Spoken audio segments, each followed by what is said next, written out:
কবির ভাই আজকে কি রান্না করতেছেন? এই যে আজকে ডাল রান্না করব। ডাল ভুনা, ডিম তারপরে ওর মধ্যে থাকবে। ডিমও আছে না? ডিম ভুনা ডিম ভুনা আর ভাত। ভাত। আজকে তারপর হচ্ছে আমি এই যে তেলানি দিব। এটা কি শুক্রবারের মেনু আজকে না? আজকে শুক্রবারের জন্য। আজকে দেওয়ার সময় কম।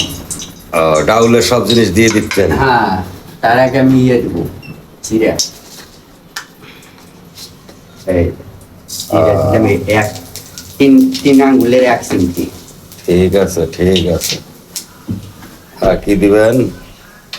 তারপরে দিব হলো আপনার 5 ফোড়ন,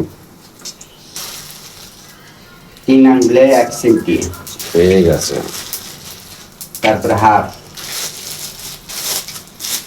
কই পেঁয়াজ? আমরা আন্দাজ করে আইডিয়া করে মশলাগুলা দিই। ঠিক আছে। আমাদের ব্যাচেলার জীবনে এত হিসাব করে সময় নাই। মানে জাস্ট একটা দিব। পেঁয়াজ আছে 5 পিস, কুচা করে দিচ্ছি, কুচি কুচি করে দিচ্ছি। ঠিক আছে। কাঁচামরিচ? ভাই আজকে আমার হলো ডেট পড়ে গেছে। আমরা এখানে ব্যাচেলার 4টা লোক থাকি। এক এক দিনে এক একজন করে। দায়িত্ব আছে। আজকে আপনার দায়িত্ব? আজকে আমার হলো বার করে গেছে, আমার সিস্টেমে আমি করতেছি। ঠিক আছে, এখন দেখা যাক আপনার ডাউল। ডাউল ধুয়ে রাখছেন না? হ্যাঁ, চাউল ভিজে রাখছি। ডাউল ভিজে রাখছেন না? চাউল ভিজে রাখছি। এটা ঠিক আছে। পেঁয়াজ একটু লাল হলে তারপরে ডাউল দিবেন? তারপরে ডাউল দিব। ওকে, ঠিক আছে, আপনার রাখতে থাকে। এটা ডিম ভাজলাম। ও, আজকে এই ডিম বোনা করবেন না? হ্যাঁ, ডিম ভেজে রাখবেন না? ডাল দিয়ে ও, এখন এই যে ডাউল, পেঁয়াজগুলো একটু লাল লাল হচ্ছে। এখন ডাউল দিয়ে দেবেন।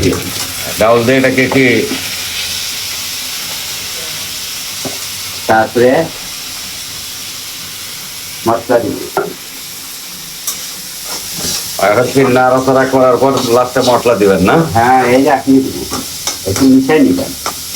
বাবা, ডাউল রান্না করতে তো অনেক কিছু লাগে দেখতেছি। না, অল্প সময় লাগে, বেশি সময় লাগে না। এই জন্য একবারে ছাড়লাম। অনেক কিছু লাগে বলতেছি। এই যে গুঁড়া মরিচ দিলাম একটু হালকা। ঠিক আছে। তারপরে হলুদ দিলাম একটু পরিমাণ মতো। আর কি? তারপর লবণ দিব। এই শেষ না? এরপর সিদ্ধ এবং রান্না। তারপরে এরপরে দিব হলো এই যে আপনার কাঁচা মরিচ আছে আর কয়েকটা পটল দিয়ে দিলাম। Good good.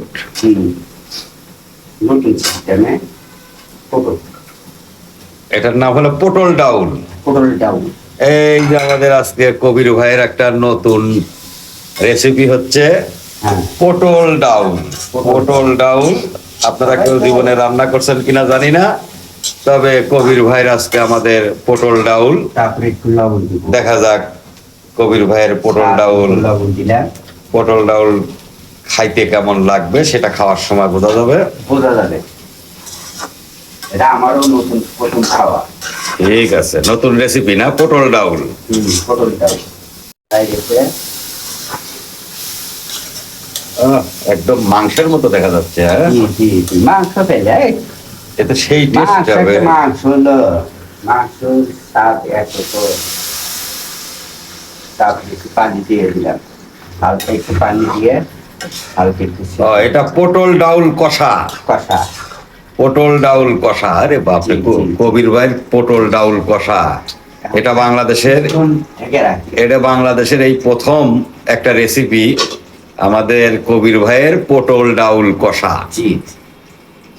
তারপরে এই যে আমাদের কবির ভাইয়ের পটল ডাউল ডিমের অসাধারণ একটা রেসিপি, যেটা আসলেই ভালো লাগবে।